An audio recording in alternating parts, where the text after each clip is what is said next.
Corona કાળમાં દક્ષિણ ગુજરાત વીર નર્મદ યુનિવર્સિટીએ હજારો વાલીઓના હિતમાં લીધો છે મોટો નિર્ણય. વીર નર્મદ યુનિવર્સિટીની સિન્ડિકેટે ફી ઘટાડાનો નિર્ણય લીધો. ખાનગી કોલેજો કે અભ્યાસક્રમોની શૈક્ષણિક વર્ષ 2020-21ની વિદ્યાર્થી દીઠ એફિલિએશન ફીમાં 50%ની જગ્યાએ 100% માફી આપવાની વાત. ટ્યુશન ફી 20%ની જગ્યાએ 12% માફી આપવાનો નિર્ણય કરવામાં આવ્યો છે. દક્ષિણ ગુજરાતની Veer Narmad university syndicate fee ઘટાડાનો આ રીતનો નિર્ણય લીધો છે, જેનાથી વિદ્યાર્થીઓને ફાયદો થઈ શકશે.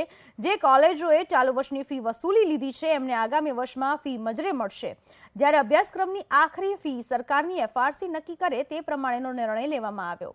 જે અભ્યાસક્રમની ફી સરકારની એફઆરસી નક્કી કરશે તો યુનિવર્સિટીના નિર્ણયો લાગુ પડશે નહીં.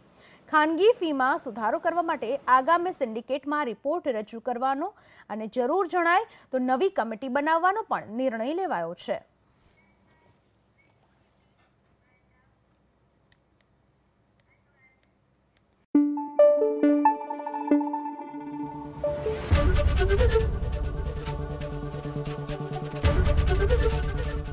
એબીપી અસ્મિતા, ગુજરાતની અસ્મિતા.